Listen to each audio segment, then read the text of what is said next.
죽기 전에 한이라도 풀고 싶습니다.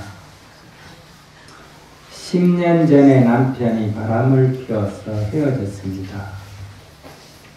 사과를 하여도 받아들일 수가 없었습니다. 제가 가진 재산은 시숙이 다 팔아먹었습니다. 현재 저는 위암 말기 환자입니다. 자식들에게 없어진 재산에 대한 얘기를 해주어도 지난 일이니 잊으라며 협조를 해주지 않습니다. 그래서 더욱 억울하고 없어진 재산도 너무 아깝습니다. 스님의 도움이 필요합니다.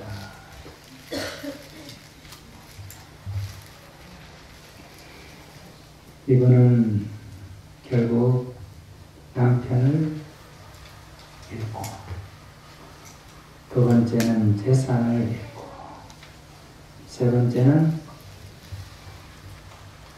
건강을 잃고, 이렇게 되어 있는 상태인데,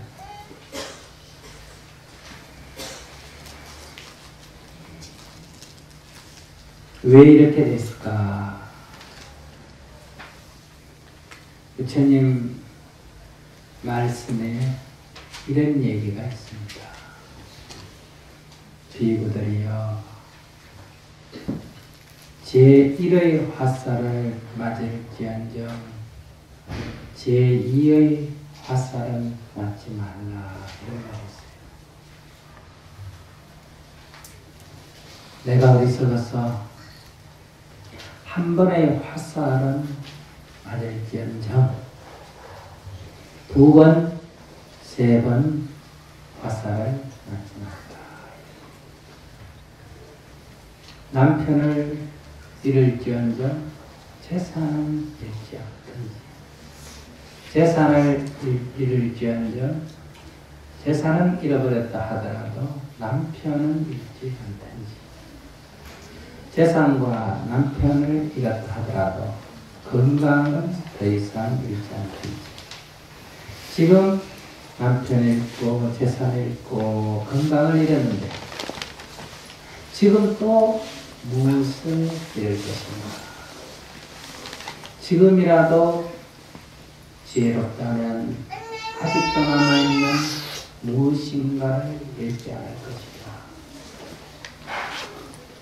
남편을 잃었을 때는 세상을 다 잃은 것 같고 더 이상 잃을 게 없을 것 같지만, 재산을 잃었을 때는 다 잃어버리고 더 이상 잃을 게 없을 것 같지만, 그러나 그때는 건강이라도 있었다.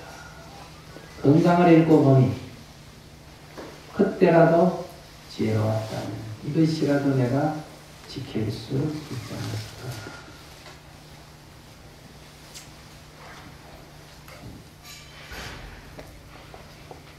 만약에 이분이 처음에 현명하셨더라면 남편이 바람을 피우지 않게 할 수도 있다. 남편을 바람을 피우지 않게 하는 것은 남편의 요구에, 남편의 요구가 뭔지를 잘 알아야 됩니다. 무엇인가 바람을 피웠다 할 때는 나름대로의 뭔가 부족함이 있기 때문에 그렇다. 그것이 어떤 성격의 부족함인지는 사실은 비로소는 알 수가 없다. 그러나 같이 살면 조금만 관심을 가지면 알 수가 있다. 성적인 불만인지, 그렇지 않으면 어릴 때 어떤 사랑의 결핍인지, 부모에 대한 사랑의 결핍인지, 무엇인가 부족함이 있기 때문에 방황을 했을 거다. 그것을 잘 살폈더라면 미연에 관계할 수가 있다. 두 번째, 미처 그것을 살피지 못했다. 그래서 바람을 피웠다. 이렇게 바람을 피웠을 때 내 옳다는 생각에만 사로잡혀 있었기 때문에 좋은 기회를 오히려 놓쳐버렸다. 그때 나는 잘한다고 했는데 무엇인가가 부족했구나. 그것이 무엇이었을까? 이렇게 자신을 깨달을 수 있는 어떤 기회를 가질 수 있었을 거다.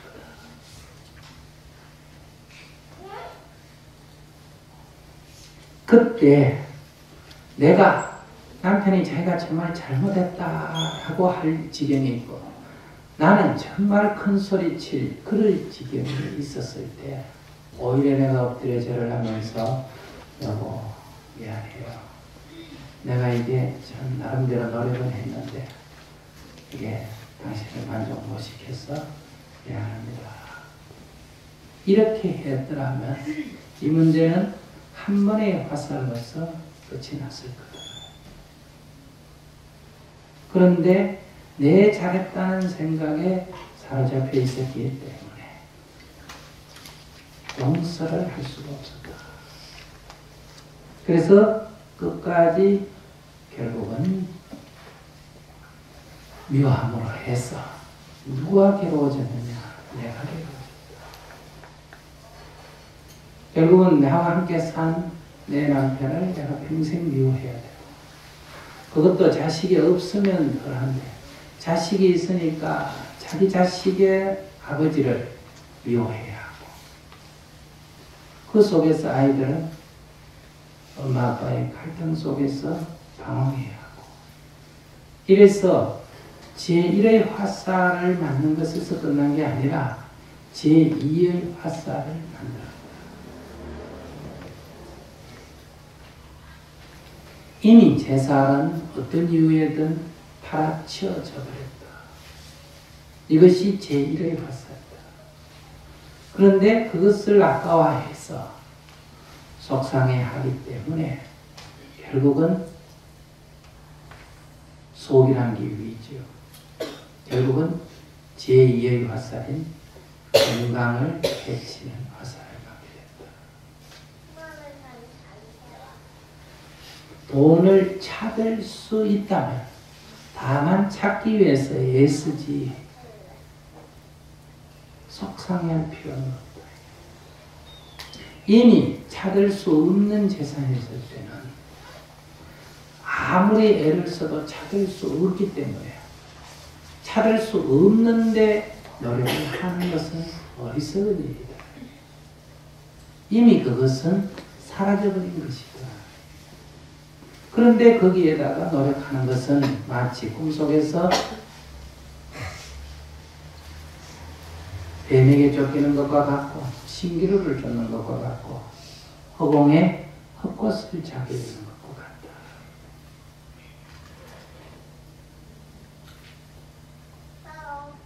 그래서 결국은 자기의 건강을 해쳐버렸다. 이제 죽음이 눈앞에 가까이 오는 경지에 이르렀다. 여기서 계속 집착을 하게 되면 그나마 현재 있는 명도 더욱더 단축을 하게 된다. 단축을 하게 된다.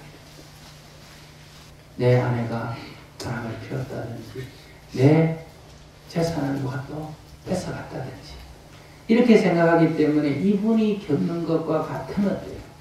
그런 한을 맺게 되고 그 한이 또 가품이 있을 때 나에게 돌아온다면 나는 지금 겪었던 이 생의 고통보다 훨씬 더한 고통을 얻어요. 또 겪게 됩니다. 원수를 갚고 하는 것이 과연 현명한 삶이냐. 그래서 부처님께서 원망을 원망으로 갚지 마라 이렇게 말합니다. 내가 앞으로 이 사람들에게 할 그 행위를 생각한다면 그 사람들이 나에게 한 행위도 이해가 될 것이다. 이러한 과보가 내가 바라는 바가 아니라면 이제 내가 다시는 이런 인연은 짓지 말아야 한다. 이런 인연은 짓지 말아야 한다. 그런데 이 질문하신 분은 이런 과보를 받기가 너무나 억울해. 지은 인연을 모르기에 이 과보를 받아들일 수가 없고, 동시에 이런 과보를 너무나 억울하게 생각하면서 거부하면서도 또 이런 과보가 자초될 인연을 또 짓고 있다. 그러니 이것은 정말로 어리석다.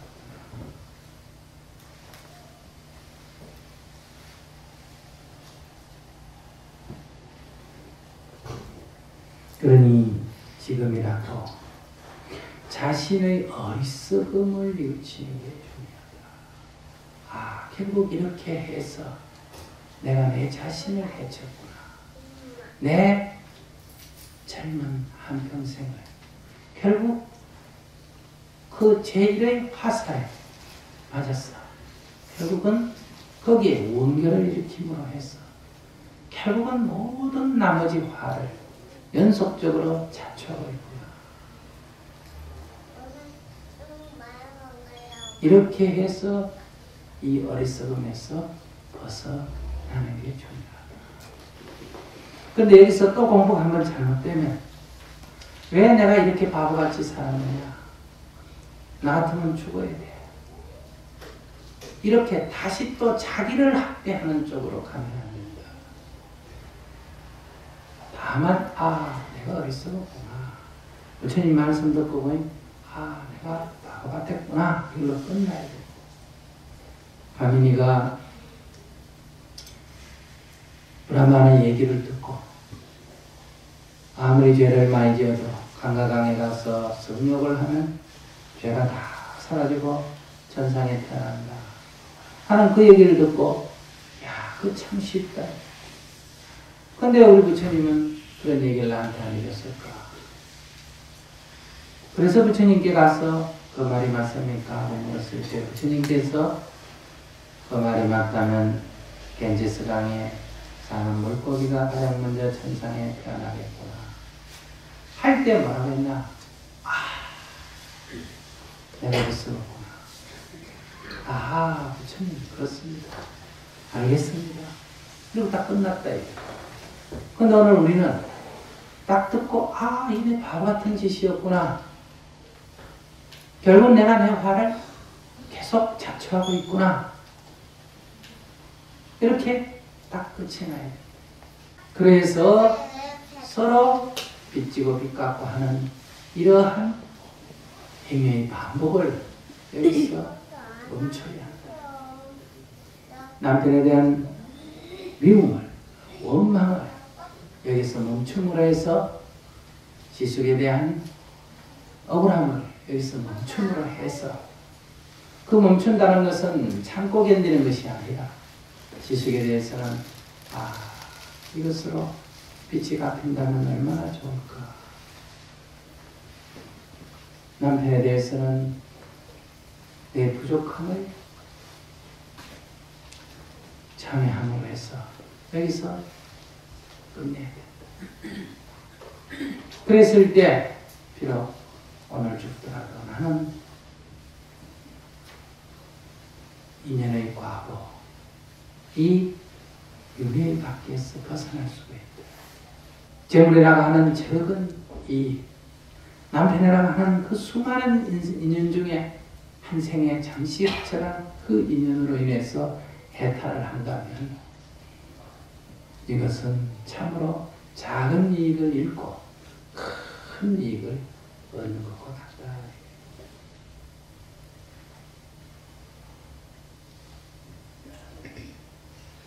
그런데 이 작은 이익에 집착하는 것은 마치 물고기가 낚싯밥을 무는 것과 같고 쥐가 취약을 먹으려는 것과 같다. 결국은 그 작은 먹거리로 인해서 그 잠시의 배고픔으로 인해서 자신의 생명도 바쳐버리는 그런 어리석은 행을 하는 것과 같이 여기서 지속이 된다. 인생이 이것으로 끝나는 게 아니다. 인생의 삶은 찰나에 불과하고 우리가 살아야 할 삶은 앞으로도 그보다 수억만 배로 더 진행되는 과정이에요. 왜 이 찰나에 집착을 해서 그 나머지 생마저도 버리려고 하느냐. 남편의 그 한 행위에 집착해서 이 생을 괴롭게 보내듯이, 그 재물에 집착해서 결국은 한평생을 한으로 보내듯이, 결국은 남아있는 자기의 수명마저도 지키지 못하고 병든 몸으로 생을 마감하듯이, 그것이 어리석인 것처럼 또한 이 순간에도 이 한을 갖고 가게 되면 사막도에서 벗어날 수가 없게 된다. 살아온 삶의 어리석음을 돌이켜 깨우치면 앞으로 행복하게 살 수가 있다.